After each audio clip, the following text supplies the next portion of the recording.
shepherd. But more importantly, how heaven has explained it to me, I'm the fucking Pied Piper. I'm the one who's leading you all you fucking motherfuckers right into the fucking.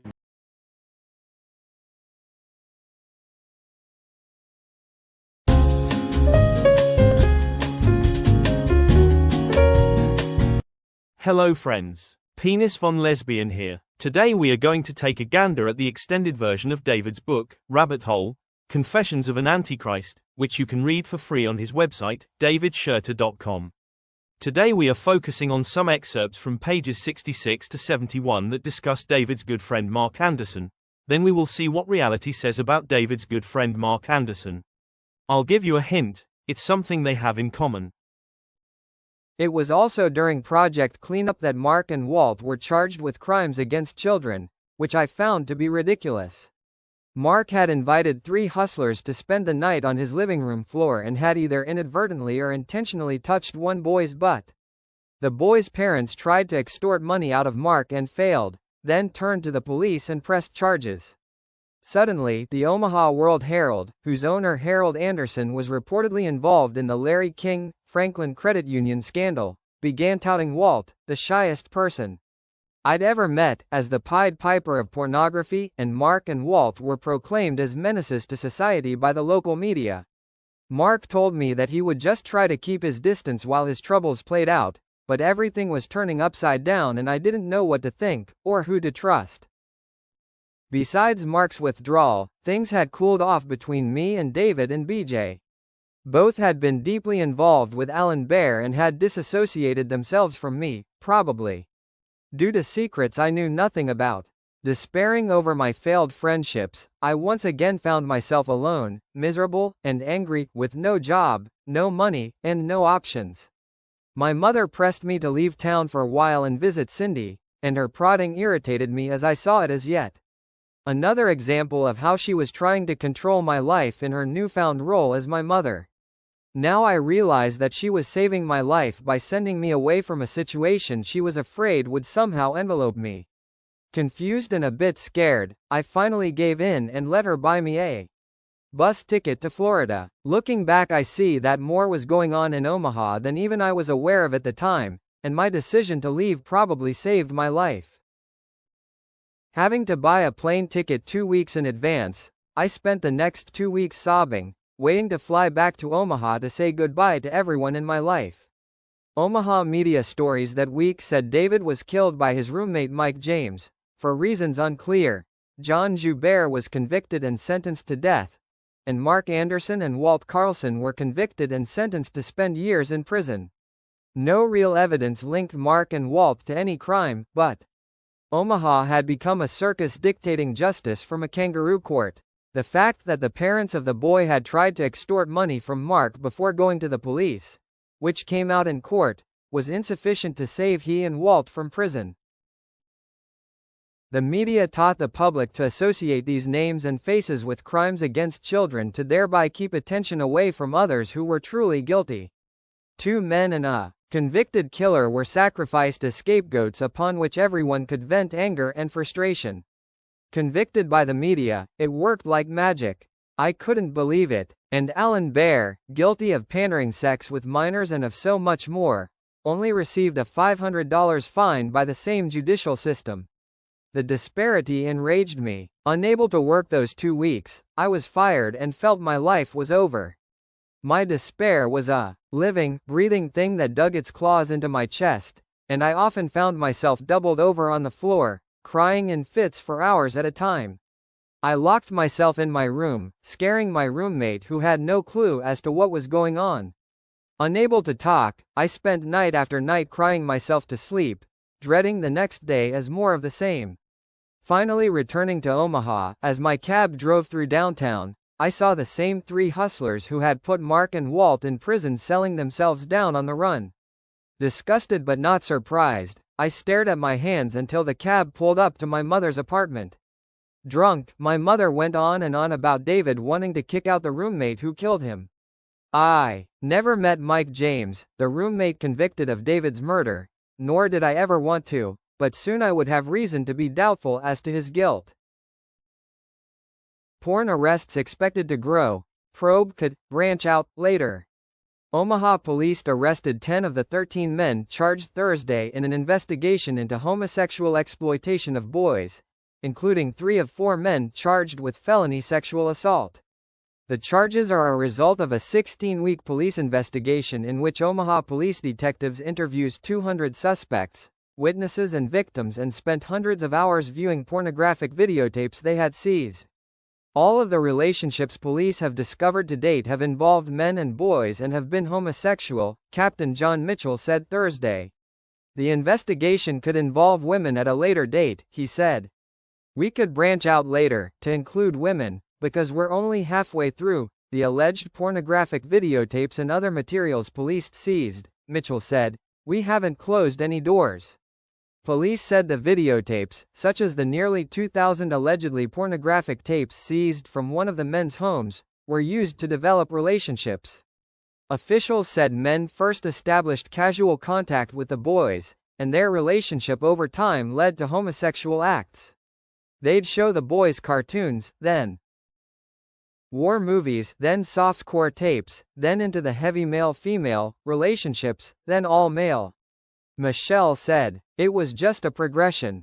The tapes and slides police seized have been found to show both heterosexual and homosexual acts but no lesbian acts, Mitchell said.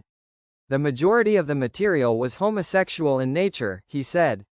Nearly any kind of perversion there is, we found it, he said. We found some female animal stuff.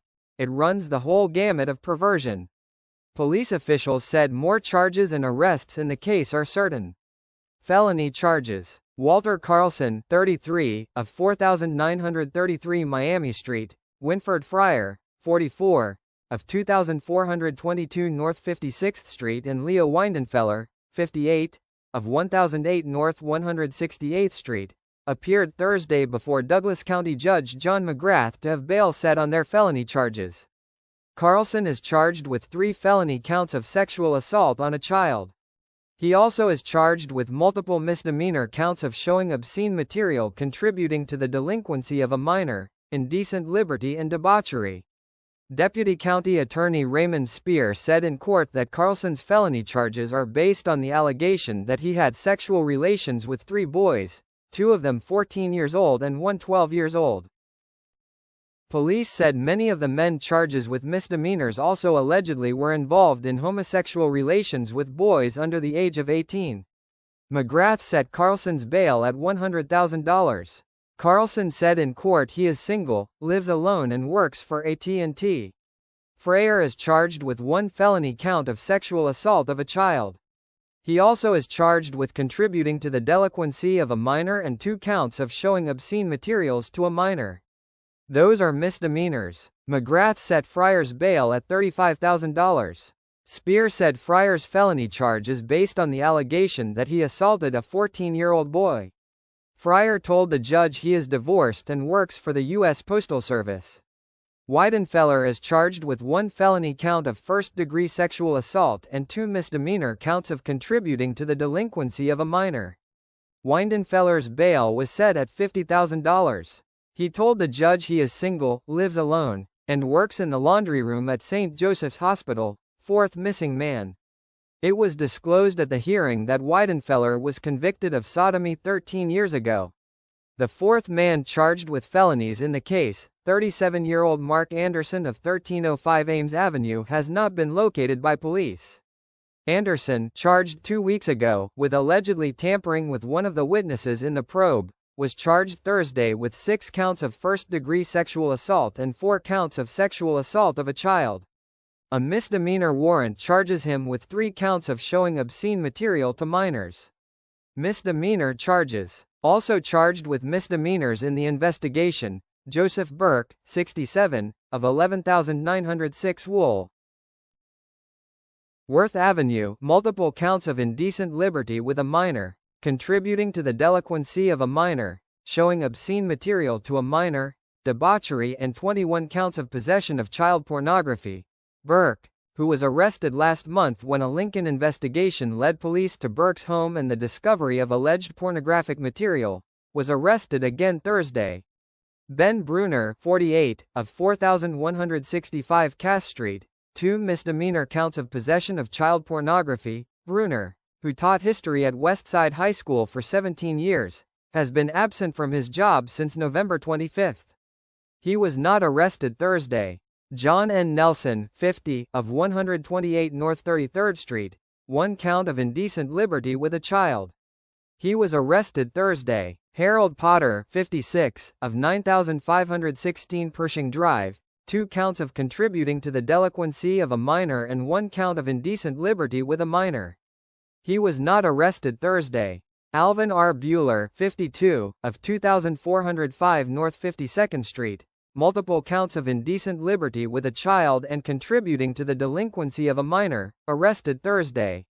Mark Woods, 34, of 2863 North 93rd Plaza, 6 counts of showing obscene material and 6 counts of contributing to the delinquency of a minor, arrested Thursday. Lawrence Reeves, 53, of 8412 North 29th Street, 1 count of indecent liberty with a minor, arrested Thursday. Harold Miller, no age given, 16106 Wright Plaza, 1 misdemeanor count of contributing to the delinquency of a minor, arrested Thursday.